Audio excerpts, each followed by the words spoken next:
Debo recordarles que estamos en YouTube. Usted puede seguirnos ahí en YouTube. Al final de la tarde, Manuel Fermín. Todo el que tiene internet puede seguirnos en esa aplicación. Al final de la tarde, Manuel Fermín. Y ahí aparece esta figura, como siempre, y sus rayos como siempre, en este programa que es Crepuscular Nocturno. Bien, el doctor Castillo, Marino Vinicio Castillo, publica en su blog La Pregunta de esta semana, que yo invito a que lean al doctor Castillo. Jóvenes y adultos mayores, para no llamarle viejo, pero hay que leer al doctor Castillo, que siempre está tan actual como los periódicos, como la Biblia. Es de nuestro desconcierto. Ese es el tema que él trata en su blog La Pregunta en esta semana. Todos los miércoles es un complemento de la respuesta, que es, como ustedes saben, ya un programa bien adulto de los domingos. Es de nuestro desconcierto. Ese es el tema del doctor Marino Vinicio Castillo en su blog La Pregunta. Bueno, yo quería hacer referencia, no sé, pero la autoridad de la superintendencia de bancos debe investigar, o por lo menos no investigar, porque eso ya es de público conocimiento, pero debe dar una explicación de por qué los bancos, no el Banco de Reservas, pero los bancos privados, vamos a llamarle así, la banca privada, ha tomado una decisión de ni comprar dólares ni venderle dólares si usted no es cliente de ese banco. Y yo no puedo entender eso. Porque yo digo, si usted es un extranjero, entonces, ¿cómo un extranjero puede vender sus divisas? Porque no es solamente el dólar, puede vender, o el dólar norteamericano, hay dólar canadiense.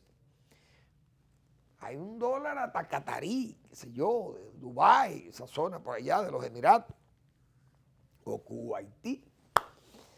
Pero existen también el euro. Y yo creo que el yuan también, la moneda china, tiene también un valor internacional, todas esas monedas. La libra esterlina, por poner esos ejemplos. Entonces usted va a un banco privado, mire, yo quiero vender 200 dólares, 100 dólares. No, usted es cliente de aquí. No se la podemos comprar. ¿Cómo? Tampoco le venden. Entonces hay una impresión, o es que estamos tan bien y bollantes de dólares que los bancos no quieren dólares. La verdad que esto es un país de contradicciones, uno no va a entender eso, pero por lo menos yo quisiera que la superintendencia de bancos que nos envíe una nota y que diga por qué que está pasando eso, porque ¿cuál es dígame, bueno, hay un trasiego de dólares falsos y hay que saber quién es que vende, pero un banco no le compra ni le vende a usted si no le toman número de cédula o de pasaporte para saber quién es que está vendiéndole el dinero al banco o comprándole. Pero yo no entiendo esto. El Banco Popular o la Asociación Popular de Ahorros y Préstamos, usted va al BHD, cualquiera de esos bancos, usted, mire, yo quiero venderle 100 dólares, no, yo no se lo puedo comprar si usted no es cliente de aquí. Explíquenme ustedes eso. Pero tampoco se lo venden porque tampoco es cliente, excepto el Banco de Reserva. Pero la verdad que tienen que dar una explicación de eso. Bueno, yo no entiendo esto. Vamos a felicitar al Banco de Reserva, que ha tenido su mejor desempeño en toda su historia. Y eso, señores, habla de que tiene una buena administración, confiable, segura, una administración seria. Hay que señalar eso, y si el banco tiene esos niveles de administración, hay que felicitar al administrador general y al equipo que dirige el Banco de Reserva, que como institución oficial la gente piensa que no, o antes se tenía mucha creencia de que ser un banco que era pasto de los desenfrenos, de gente del Estado, del gobierno. Yo recuerdo una vez, Señor, en el Banco de Reservas, los bienes inmuebles, ni siquiera se publicaba la subasta de esos muebles, de esos inmuebles, porque habían unos tiburones, como se habían unos corruptos instalados en los gobiernos, principalmente en Palacio, que esa gente se enteraban de esos bienes, iban y lo querían coger era a precio de vaca muerta. El banco, porque yo recuerdo que un consultor jurídico del banco me dijo, no se puede publicar esto. Si lo publicamos se lo quieren coger fulano, fulano, y fulano. Tenían hasta nombres. Señores, esas son etapas que se han superado, no hay duda de ello. Felicitamos al Reserva, que ha tenido el mejor desempeño en toda su historia, en ganancias, en beneficio para la institución y para el Estado mismo. Muy saludable que pase eso. Esa es la pura verdad. Y eso hay que felicitarlo, tan distinto a como ha pasado en educación. Señores, tantas veces que se dijo aquí, ese 4%, yo me acuerdo que incluso a Leonel Fernández se lo quisieron comer vivo. Siendo presidente de la República, esa pancista y acomodaticia sociedad civil, y todo con este 4%, esa es la panacea, es la solución al problema educativo, a la calidad. Los docentes, perdón, los estudiantes son malos estudiantes, malos profesionales, porque la calidad es mala de la educación, porque la educación no tiene recursos. Le han dado recursos hasta el hartazgo. ¿Y qué ha pasado? Más corrupción. Señores, el Estado dominicano, dijimos nosotros aquí que se aplica el círculo vicioso, la tesis del círculo vicioso de Gunnar Myrdal, magnífico economista sueco, que él señalaba que si usted trata de corregir en países con problemas como estos, países pobres, con problemas que hasta planificar es difícil porque no están los recursos. Atacar un problema es desatender a los otros. ¿Y qué ha pasado? Todos los recursos, ese 4% fue a educación, pero el 4% no es del presupuesto, sino del PIB del país. O sea, educación está manejando un dineral. El gobierno de Danilo Medina Sánchez ha nombrado 2 ministros de educación que la gente tenía la esperanza de que ahí se iba a ver la transparencia, que eso iba a ser, bueno, iba a ser la panacea. Señor, el dinero que se ha dilapidado ahí y el dinero que se ha perdido ahí, que se manejó en forma intransparente y que nadie sabe porque no se ha auditado aquello. Por esas son las sospechas. Las sombras de sospechas son tan pesadas porque no se ha auditado, no se ha arqueado esas gestiones. ¿Y qué es lo que ha producido ese 4%? 2 candidatos a la presidencia. Ahí está el nuevo incumbente del Ministerio de Educación. Señores, señalando la turbiedad, vamos a ponerle esa, perdón, esa turbiedad que ha habido ahí en las nóminas de educación, señores, cancelando gente que no está, que no va, que no se... Entonces, por esas son esas sospechas, por eso es que los gobiernos se pierden fuelle. Por eso es que los gobiernos pierden credibilidad. ¿Por qué? Porque mientras el presidente, bueno, da prueba de que está trabajando, va por allí, mueve los pesitos allí, se los lleva a los agricultores. Entonces hay un desorden, hay una fiesta, una francachela en educación. Nóminas superabultadas, contratos dudosos, construcciones dudosas, y de allí no se sabe lo que ha pasado, más que cosas superficiales. Vamos a llamarle, estamos a nivel de fuente de agua, la superficie. No sabemos lo que hay en las profundidades. Eso es una vergüenza. 2 candidatos o precandidatos han salido de ahí. Ahora este nuevo que ha llegado ha comenzado a despedir, a limpiar nómina y no lo ha callado, lo ha dicho, ha sido muy responsable. Pero uno se imagina las cosas que han pasado ahí. Eso se advirtió. ¿Por qué? Porque es que la abundancia, el hartazgo, daña, ahí está. La educación hoy, ¿en qué han mejorado los estudiantes? Han mejorado los estudiantes. Cada vez que hacen evaluaciones, un desastre. Los docentes, cuando se trata de corregir un problema de incapacidad o de deficiencia en la docencia, entonces viene el gremio y actúa y está todo politizado y sindicalizado y atrapado, más que en todo esto en una especie de mafia. Y así que se ha estado manejando un presupuesto realmente extraordinariamente alto de educación. Eso es una vergüenza. Realmente uno dice, pero es que como sin consecuencias, porque ¿cuáles son las consecuencias? A menos que venga un gobierno distinto. Pero este gobierno no ha levantado un dedo. Esa es una de las fallas que ha tenido el presidente Medina. El presidente Medina, cuando aparece un caso, despide al tipo. Pero esa persona se va cargada con árganas de dinero, se va a su casa y nadie lo investiga, ni nadie dice nada, ni pasó nada.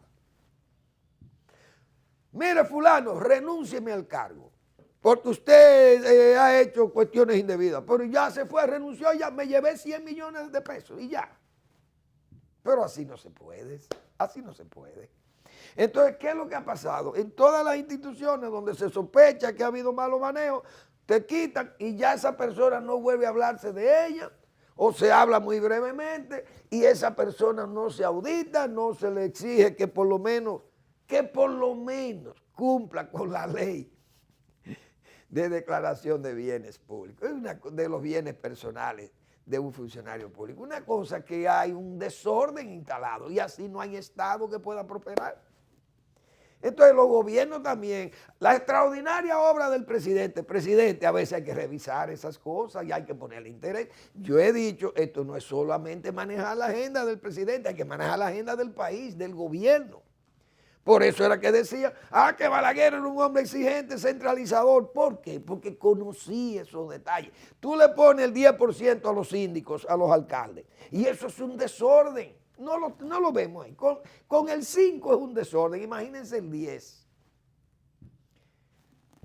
No cumplen con lo que dice la ley municipal, miren, tienen que usar un tanto por ciento para las obras públicas municipales y otro por ciento para las nóminas. Es al revés, pero nadie se mete con nadie. Todo es un laissez-faire.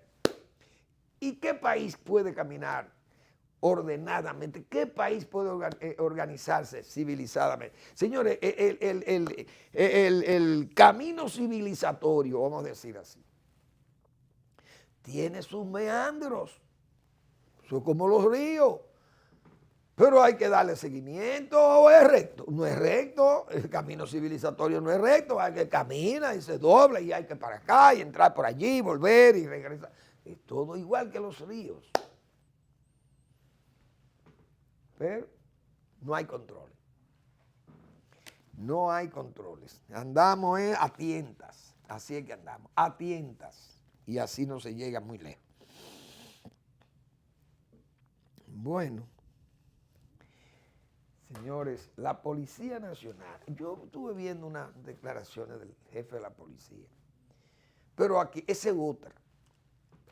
Que se lo he dicho muchísimas veces al Partido de la Liberación Dominicana y lo he escrito. El PLD, el pueblo dominicano, le ha conferido diríamos, una autoridad casi supremacista. Tengan todos los poderes, administrenlo, administrenme. Le ha dicho el pueblo dominicano, administrenme. Pero también al pueblo dominicano o algunos del pueblo dominicano tenemos que decir, háblesenos claro.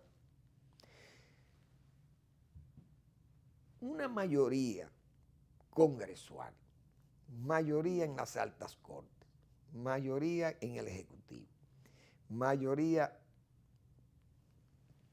en el Poder Judicial y el Congresual, como dijimos, tienen las Fuerzas Armadas, tienen todos los poderes para actuar.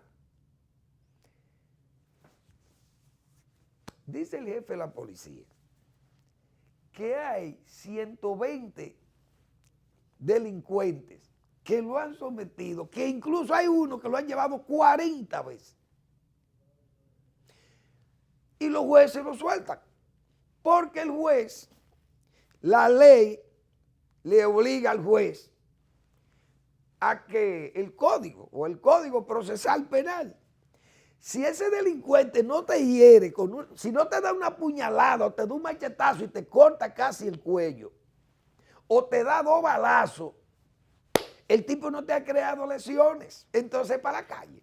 Los jueces te tiran para la calle, es decir, todos esos atracadores que andan con un cuchillo, un revólver, que te encañonan o te amenazan con un cuchillo, una navaja, si él no te hiere, ese tipo, el juez lo suelta inmediatamente.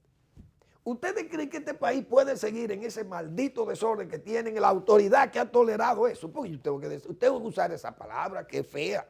Pero este país parece que lo que necesita es una buena, mala palabra expresada por una autoridad competente, seria y que dé un puñetazo, porque por Dios, ¿y por dónde que vamos a caminar? ¿Para qué sirve una mayoría congresual que tiene el PLD que no ha servido para nada? Señores, esos códigos, si eso hay que reformar, reformen eso, pero hay que hacerlo, porque ¿cómo es que el país va a seguir? Un tipo 40 veces, miren esto. Este es un señor acusado de narcotráfico. 5 años lleva ese juicio. Un juicio de fondo contra un señor que le dicen el chino, alias chino.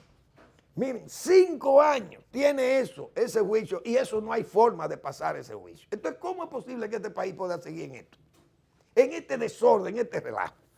120 delincuentes, dice el jefe de la policía, que están en la calle sueltos por los jueces, que andan robando y atracando.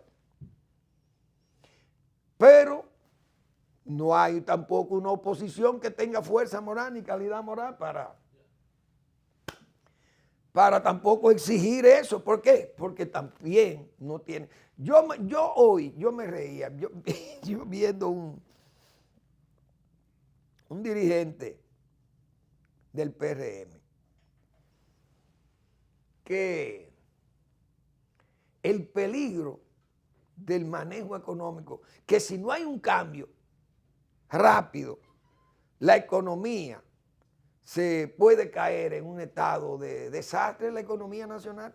Pero oigan quién es que lo dice.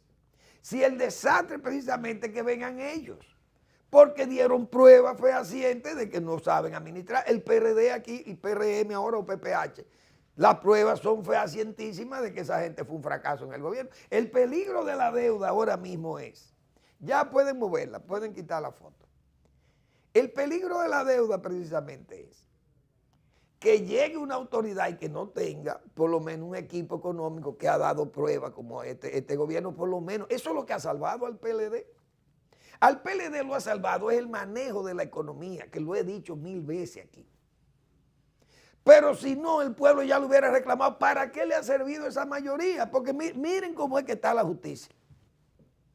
No ha podido el PLD dar prueba de calidad, por lo menos para gobernarnos con cierto respeto y con cierta dureza, porque la víctima no puede ir a los ¿cómo? Imagínense ustedes esto, 5 años. Un juicio.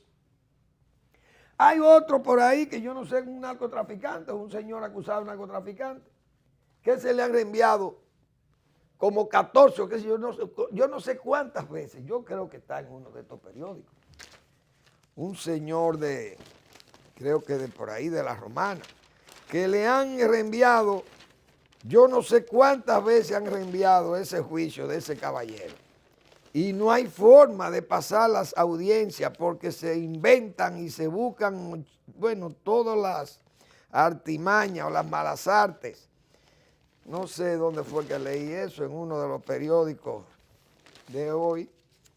Está esa información de un señor acusado de narcotraficante. Y eso es continuamente reenviándole el proceso. Entonces así no se puede luchar. Eso que dijo el jefe de la policía es una verdad. realmente incontrastable. 40 veces un señor, dicen, y un muchacho, 40 veces ha sido detenido. La policía lo detiene, lo llevan a los jueces, pero la policía hace el trabajo.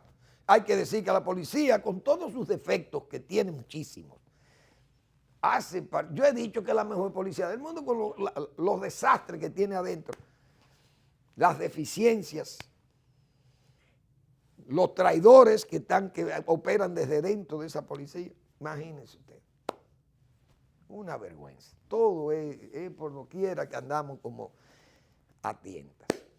Bueno, no hay duda que hay que esperar de la reunión floridiana de Mr. Trump con el presidente Medina y los demás dignatarios del Caribe. Vamos a ver qué traen. Ya hemos opinado sobre eso. Está también el asunto interno del PLD con su realmente asomos de reforma en el Congreso y de reeleccionismo. Yo he dicho, señor, el presidente está cargado de sombra. Me queda un minuto ahí, a los muchachos. Cargados de sombras sospechosas y de hechiceros y de cantos de sirena y de íntimos, de un anillo de sentida amistad con el presidente. Bueno, y toda esa gente andan en un realmente en ajetreos reeleccionistas y de reforma. El presidente tiene que convertirse en un eje motivacional. Ganen sus elecciones con aliados, candidato presidencial, líder, gobierno y partido en una especie de crisol, que he dicho yo, una especie de esa amalgama. Luche, presidente, para que eso suceda, pero entonces sus partidarios, si sucediere eso y se gana con otro, entonces se cae el argumento de que solo se gana con el presidente Medina, cosa que es falsa. El presidente lo que tiene que respetar, dar ejemplaridad democrática, y si quieren ganar sus elecciones, que vayan unidos con el candidato que escojan en esas primarias, y que el presidente haga abstracción de todas esas tentaciones peligrosas de la política. Gracias por preferirnos. Nos vemos el lunes en otra entrega de Al Final de la Tarde o comenzando la noche.